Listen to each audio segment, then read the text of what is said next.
La chiamavano pesca vellutata, Dolly Peach. Aveva 29 anni e faceva la ballerina in un nightclub di Grenoble. Qualcuno la invitò a salire in auto per poi spararle in bocca. Il suo vero nome era Giovanna Matarazzo. Il suo corpo venne poi ritrovato nell'84 in un blocco di cemento. La sua colpa aver parlato di un coinvolgimento del suo uomo nell'omicidio di Roberto Calvi. Il suo compagno si chiamava Vincenzo Casillo.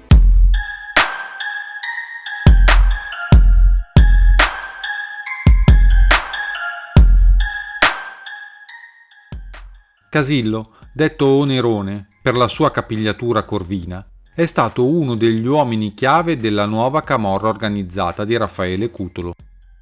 La sua filiazione fu anomala. Infatti, non era un galeotto né un pregiudicato. Era un imprenditore. Dirigeva la fabbrica di pantaloni del padre a San Giuseppe Vesuviano. Alla fine degli anni 70 si presentò spontaneamente a Poggioreale ed in un colloquio con Raffaele Cutolo offrì una sostanziosa quota della sua ditta per assicurarsi la piena protezione del boss. Da allora strinse un rapporto sempre più intenso con Don Raffaele, fino a diventarne il braccio destro, l'uomo che agiva in sua vece mentre Cutolo era in carcere. Casillo svolse un ruolo chiave nel corso del rapimento del politico democristiano Ciro Cirillo. Il primo contatto fra servizi segreti ed NCO per la liberazione di Cirillo fu tra Casillo e Francesco Pazienza. Giuliano Granata, sindaco democristiano di Giugliano in Campania, segretario particolare di Cirillo, si reca nel carcere di Ascoli Piceno da Cutolo, in compagnia di alcuni ufficiali dei servizi segreti del SISD e del SISMI e del luogotenente di Cutolo Vincenzo Casillo, già allora latitante. Insieme a loro un altro uomo importante della NCO, Corrado Iacolare. Pochi mesi dopo, davanti a casa Casillo, viene ritrovato in un'auto il corpo di Aldo Semerari. La testa gli è stata mozzata. A Roma è il 29 gennaio 1983, quando Vincenzo Casillo, 39 anni, in quel momento latitante, sale a bordo della sua automobile, che esplode perché è imbottita di tritolo. In tasca viene rinvenuto un biglietto da visita del signor Giardini. A bordo, oltre a Casillo, vi è Mario Cuomo, di 24 anni, killer emergente della NCO, già condannato per 2 omicidi e liberato in ottobre mentre veniva trasferito dal carcere di Campobasso a quello di Avellino, liberato da un comando di camorristi che assaltano la scorta uccidendo un carabiniere. Il delitto viene inizialmente rivendicato da una telefonata al Mattino di Napoli. Abbiamo giustiziato Casillo e il moribondo Cuomo colpevoli di stragi. Intimiamo ai cutogliani di deporre le armi, i giustizieri campani della nuova famiglia. La Golf azzurra metallizzata si trovava in via Clemente VII, nella zona di Boccea, alla periferia di Roma, non molto lontana da una delle sedi dei servizi segreti. L'auto era parcheggiata davanti a una macelleria. I killer piazzano la carica esplosiva sotto il sedile del guidatore, collegandola forse al pedale della frizione. Un lavoro da professionisti. Verso le 9:30 della mattina, Casillo e Cuomo, entrambi eleganti, giacca e cravatta, barba rasata, sono stati visti avvicinarsi alla macchina, quasi certamente usciti da un rifugio nelle vicinanze. Casillo ha aperto la portiera, si è messo al volante, ha fatto salire l'amico. Sono entrambi armati. Onironi ha una Browning 765 bifilare, Cuomo una beretta calibro 9 lunga, col colpo in canna. Meccanicamente Vincenzo Casillo appoggia il piede sulla frizione. Il boato è spaventoso. L'auto si solleva da terra. Il tettuccio schizza via piombando in un cortile, ad un'ottantina di metri. Parafanghi e portiere vengono scaraventati da ogni parte. Una raffica di schegge si disperde tutto intorno, conficcandosi nei muri delle case e sulle fiancate di 7 auto parcheggiate vicino. Per Vincenzo Casillo non c'è nulla da fare, morto sul colpo. Cuomo, che l'esplosione scaglia fuori dall'auto, è senza gambe e con il corpo martoriato dalle schegge. L'identificazione dei due risulta complessa. Casillo ha in tasca 2 documenti intestati a un certo Nicola Riccio, un avvocato incensurato. L'identità viene fuori dal controllo delle impronte digitali. Casillo e Cuomo, per Don Raffaele, sono più che 2 complici. Cuomo, anche se gli avevano ammazzato il fratello Antonio, in procinto di pentirsi, e la cognata Carla Ciampi, era rimasto fedele a Cutolo ed aveva anzi sparato ed ucciso per lui. E per questo era stato ricompensato proprio con la liberazione di ottobre dal comando militare. Ma il vero braccio destro di Cutolo era Casillo, un politico del crimine, intelligente, ordinato, meticoloso, freddo. Pare non avesse mai voluto partecipare direttamente ad un omicidio, per non sporcarsi le mani. Sul luogo dell'esplosione viene ritrovata una scarpa femminile e i testimoni raccontano di aver visto una donna fuggire. 1 febbraio 1983. Viene scoperto in via Gregorio XIII l'ultimo covo di Casillo, a poche decine di metri dall'esplosione. Viene ritrovata anche la carta d'identità di Giovanna Matarazzo. La fuga dal covo pare essere stata precipitosa. Entrando la polizia trova ancora luci e radio accese. I camorristi hanno addirittura abbandonato lì 80 milioni e una pistola. 22 dicembre 83. A Caivano decine di agenti fanno irruzione in un antico maniero e vi trovano un vero e proprio arsenale. 7 mitra, 14 fucili, una ventina di pistole, munizioni a non finire. Una bomba di 12 kg collegata a un timer già confezionata e 7 divise da carabinieri. Si dice che il nucleo di fuoco stesse preparando un attentato alla questura di Napoli. Vengono arrestati Pasquale Scotti e Mauro Marra. E Marra, con le sue rivelazioni, fa scoprire una tomba di cemento, scavata sotto il pilastro di un ponte ad Acerra. È il cadavere di Giovanna Matarazzo. Marra, manette ai polsi, ha subito confessato. La donna di Casillo l'ho uccisa io, l'ho fatto io, ma in macchina c'erano anche Scotti ed altri. Sapeva troppe cose. Casillo le raccontava tutto ed ha fatto male, molto male. La Matarazzo era ricercata proprio dalla morte di Casillo. Prende quindi corpo l'ipotesi che ad uccidere Onirone non siano stati quelli della nuova famiglia, bensì proprio i suoi colleghi cutoliani. Dopo la morte Casillo viene sospettato anche di essere stato il killer materiale di Roberto Calvi. Omicidio avvenuto a Londra nel 1982. Nella tasca di Calvi un biglietto da visita del signor Giardili. Casillo avrebbe ucciso Calvi per fare un favore a Pippo Calò.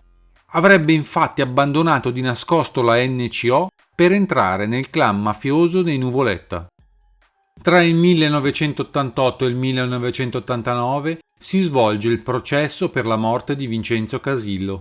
L'accusato principale è proprio Raffaele Cutolo. Lei si chiama? Cutolo Raffaele. È nato ad Ottaviano il 10 dicembre del 1941. Sì, io sono in carcere da 26 anni. Ultimamente ho preso qualche 10 ergastoli, no? Quindi la mia vita deve finire in carcere. Però non desidero pagare per la morte dell'amico mio più caro. No? Ripeto, tutti mi hanno detto che è stato un incidente.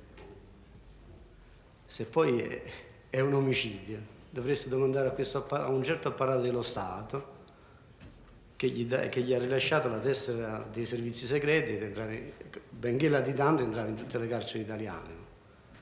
Però tutti mi hanno detto che è stato un incidente. Ma la tesi dell'accusa cade e Cutolo viene assolto. La Corte d'Assise di Roma, visto l'articolo 479 Codice Procedura Penale, assolve Cutolo Raffaele, Cutolo Rosetta e Puga Giuseppe dalle imputazioni loro ascritte per non aver commesso il fatto. 12 ottobre 1990. Viene giustiziato Mario Cuomo, da 7 anni su una sedia a rotelle. Un comando composto da almeno 4 killer riesce a penetrare nel fosso, l'appartamento che la famiglia Cuomo aveva trasformato in un bunker nel bel mezzo di Napoli, in via Carlo De Marco. Massacrato il padre, di 62 anni, i killer rivolgono le pistole contro il giovane, che inutilmente tenta di sottrarsi al fuoco gettandosi dalla sedia a rotelle e trascinandosi sul pavimento. A tradirlo, forse, un amico, visto il bunker, con vetri antiproiettile e che consentiva l'accesso ad una sola persona alla volta. Nel 1993 il pentito Pasquale Galasso si autoaccusa dell'omicidio di Casillo, che gli aveva ucciso il fratello Nino. Sarebbe stato dunque lui, insieme a Carmine Alfieri, due esponenti della nuova famiglia, a far saltare in aria Onirone. Ma qualcosa non torna comunque. Intanto la natura del materiale esplosivo, che sembra essere di origine militare. Io vi faccio presente che noi quando estorsione abbiamo fatto, quando bombe abbiamo messe, noi l'unico esplosivo che siamo stati sempre in possesso è stato per la massima il tritolo, che le compravamo da quelli che stavano nelle cave, oppure facevamo noi i furti nelle cave, la polvere di mina e qualche volta, ma era una cosa rara, un po' di plastico, questo esplosivo militare. Negli anni 2000 Giovanni Brusca riporta che l'ideatore dell'attentato al giudice Chinnici, Antonino Madonia, gli confessò di essersi ispirato proprio al botto che fece Casillo. Si ispirò o venne ispirato?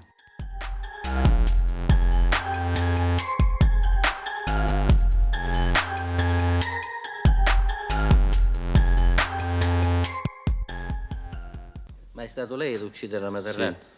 Tu sei lei da parlare, dici che deve andare a Milano a casa di un costruttore, rimarrà lì 3-4 mesi in attesa che si chiamino le acque, finiscono le ricerche e dopo gli verranno forniti i passaporti, i documenti, i soldi che lei esploderà e si farà una vita nuova. Io la dovetti ammazzare prima che superavamo il casello, perché sennò se lei vedeva che il casello già era stato superato, diceva ma qui si deve prendere lo Stato, qui dove andiamo? Allora la dovetti ammazzare prima che passavamo il casello. Poi dopo la portammo in campagna, la seppellimmo. È stato fatto saltare per gli interlazzi che faceva lui a livello politico. Questo è stato. Vuole dire che cosa ha preso in ordine all'omicidio di Roberto Calvi? Io ho preso da Giuseppe Cillari a Roma nell'estate, se ricordo bene, giugno 82, che Casillo era andato a Londra ad uccidere ed era lui responsabile dell'uccisione di Roberto Calvi. Io mi ero trasferito a Roma perché cercavo Casillo, perché lo facevo responsabile della morte di mio fratello Antonio, persona che non c'entrava niente con la criminalità ed altro. Per cui, seguendo un po' alla ricerca di Casillo per vendicare la morte di mio fratello, tramite Cillari, che lo avevo infiltrato nel gruppo di Raffaele Cutolo con a capo Casillo, tramite Cillari, che mi doveva in un certo qual modo farmi trovare Casillo Vincenzo, questo mi avvertì che Casillo non era a Roma. Se ricordo bene mi disse, riferendomi, che era andato all'estero. Dopo alcuni giorni lo stesso Cillari mi riferì che Casillo era tornato da Londra e diciamo in napoletano mi disse compà, questo Casillo ha ucciso Roberto Calvi. Dopo la morte di mio fratello mi sono visto con Alfieri e oltre con Alfieri con Enzo Moccia, il quale anche lui aveva avuto un torto dai cutoleani che gli avevano ammazzato il papà 2 anni prima.